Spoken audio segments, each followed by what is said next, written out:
revolver round? Revolve around, repeat around, just like damage. Okay. I am Dr. Josephine Godfrey. Um, I, in this case, am going to stay as neutral as I can be. Um, Comparing a shotgun blast and a revolver round or a repeater round, I'd say it's a pretty simple comparison. A shotgun blast at a long range, so from say down the street, is going to be very scattered. You might see a few small, like uh, uh, what's the word? Pellet rounds, lodged in the skin, not very deep. Um, However, what you more commonly see with a shotgun wound is from a closer range where the flesh and the skin are going to be either shredded or very densely littered with small shotgun rounds. This, depending on where it hits, can be extremely detrimental, or if it hits more like a limb, can just cause some surface level damage. It really depends on the wound and the person. Meanwhile, a uh, like a round from a revolver, a round from a repeater is going to generally go deeper, because there's more velocity behind a larger bullet. Um, it's going to go deeper. It might puncture an organ, something along those lines. Both in general can be lethal wounds. Um, we see less shotgun blasts for sure. In medicine, I see a lot more revolver um, wounds and bullets lodged in people on a general basis. But when I do see shotgun blasts, they are a lot harder for us to treat because it's generally a bigger wound. Does that answer the question? Yeah. Thank you, ma'am. What's the Oh, sorry. No, that's fine. Is there any other doctors here that would like to rebuke anything or add to anything?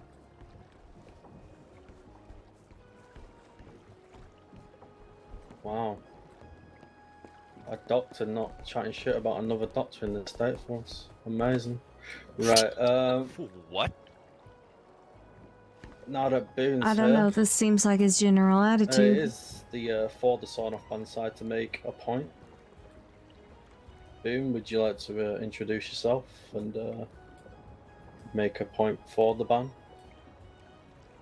Not really. I mean, I'm planning on scheduling my own debate. I think this was a little strange that there was a debate scheduled last minute with no notice or anything to the people actually putting forward the bill. So I think it's kind of a scummy tactic, to be quite frank.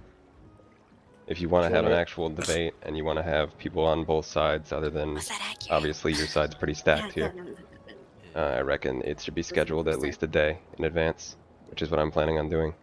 And I feel like it can be a lot more constructive.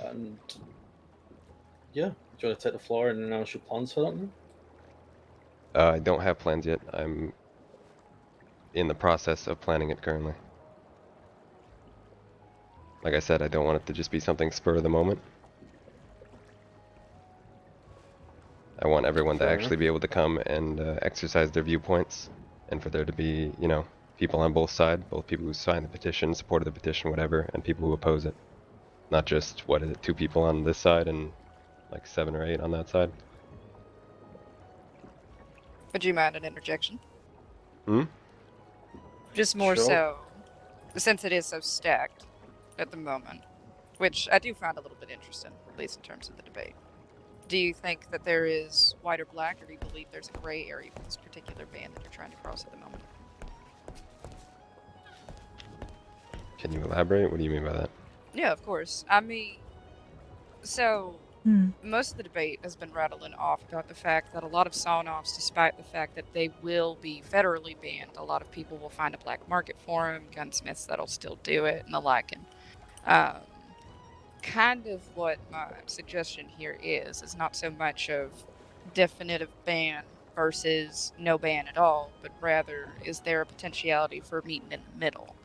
Like possibly harsher punishments on both sides for criminalities and outlaws. Do you think that's something that you would be interested in doing or interested in elaborating on if that's something that's spun through your head?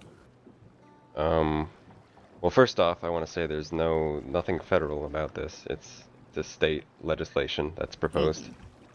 Also, I don't like the term ban. I mean, it's to outlaw the sawn-off shotgun. I don't know. I don't like the word ban. That's not what we've said. We originally I was thinking a lot of proposals on what to do. I spoke to state reps, people in government, governor candidates, most of which did not want to pass any kind of legislation that made the punishment harder. The only option really was for us to try and outlaw the sawn-off completely. I think, you know, there's a big argument, right, for that if the sawn-off is outlawed, criminals just aren't going to stop using them. So what would simply punishing the criminals harder do? Well, that wasn't my question. My question was, if punishments were amplified on both sides, do you think there could be a meet in the middle? So law enforcement uses sawed-off when they're not licensed to do so. Criminals use a sawed-off against a civilian or deputy. Do you think that there should be or could be a potential of a harsher punishment to both sides to meet in the middle? I think if that could work, yeah, but I also think that it's not gonna have a big effect on actually decreasing the use of sawn-offs. Why do you figure that? Just out of curiosity. Like I said, I don't think that some of the people who use sawn-offs are going to be deterred from using them simply because they'll get a harsher punishment. So is that both for criminality and for deputy side of things? Do you think that's going to be reflective of both sides, or do you think one's going to outweigh the other? I think that certain deputies who use sawn-offs don't really care. They use sawn-offs for a reason, obviously. And same with criminals. They use sawn-offs for a reason. I don't think they're just gonna willingly give that up, which is why the complete outlaw of sawn-offs is proposed. Right, but at the same given time of the legality of it, and you're saying that the deputy side of things, they're not willingly going to give that up, when the same be said about criminality side of things. If it were to be outlawed, is that what you're asking? Mm-hmm. I mean, I reckon there will be, some who won't willingly give it up, but the bill that's proposed has measures in place for when people won't willingly give it up. Can you elaborate on those measures just so the public is aware? Yeah, and we do also plan on releasing the full bill so that people can read it. I just want to make that aware. Essentially, the bill will make it illegal to manufacture a sawn-off shotgun, therefore hopefully cutting off the supply of new sawn-offs into the market. Obviously, there's going to be people who still attempt to make sawn-offs, however it will be illegal if they're caught, as well as it will make possession of a sawn-off illegal. So anyone who is caught with a sawn-off will be charged for it, I believe, and also have it confiscated. Due to the sawn-offs being illegal, it will most likely increase the cost of acquiring a sawn-off, right? If it's going to be considered like a black market item, essentially, it's going to increase in cost. And the way that I see it is that eventually there will probably be a short period of time where the sawn-offs are still being removed. And there will be a few in circulation that have not been given up. However, I think eventually that will be choked out. And that the hope is that there will eventually be very few that are still hidden, on a horse or in a bank or something or other. Right. Or the goal is simply to have none that are being used, right? Mm-hmm. No. If somebody wants to keep a souvenir sawn-off locked away somewhere, who cares, right? If they're not going to use it. No, I have one more question, so I'll open the floor up to kind of everybody else. But I kind of wanted to get a little bit more perspective from your end of things. Mm-hmm. I suppose my next question would be the pushback from outlawing Last question, and we'll let someone else speak. That's okay, Ms. Ward. Oh yeah, of course. The outlaw of sawed-offs, right? Whenever it first takes into effect, if this does take into effect, Do you think that there's going to be increased amounts of violence for multiple people getting these weapons removed, or do you think it'll end amicably? I don't see why, if it is a democratic process, anyone would increase violence over it. More so in light of the fact that a civilian outlaw or something else doesn't want to give up the weapon, so they're willing to fight for the weapon. Do you think there will be a seen increase in violence is more so my question. I wouldn't be able to say. That's an individual's decision, right? If they want to risk their own life over a weapon, that's Right. their own prerogative. Okay, that was the end of my questions. I do appreciate your insight. All right. Does anyone from either side want to say anything about anything that was said or make a new point? I'd like I've- to step up if that's all right. All right. Go ahead, Hazel. Thank you very much. Introduce yourself. Hello, I'm Hazel Hawkins.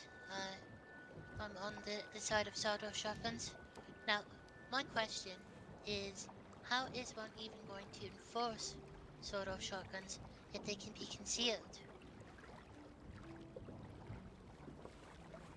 How are you going to go and find them? Just going to go and through everyone and try and figure out who's got the sawed-off and who doesn't? Because that's going to be a lot of searching and a lot of effort on law enforcement.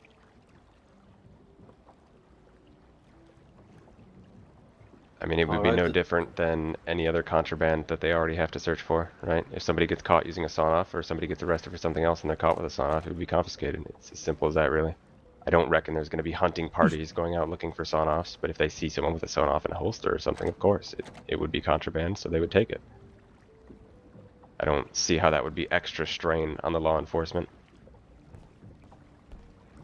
It's more time, more effort, and it's more danger to a person in law enforcement who has to go and search for a sawn-off that a person in the public, be it criminal or otherwise, might have to go and look for. And they don't want to get rid of it. I mean, as is, deputies can already confiscate pretty much any weapon they want when they arrest you, if it was used in a crime. So it's no different, really, other than it would be required to just take a sawn-off off someone.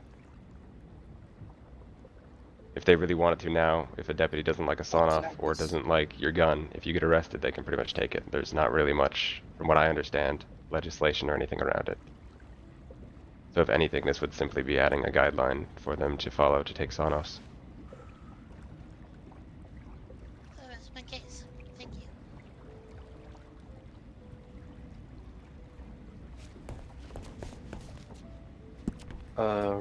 All right. Do you want to go introduce yourself, Goggles?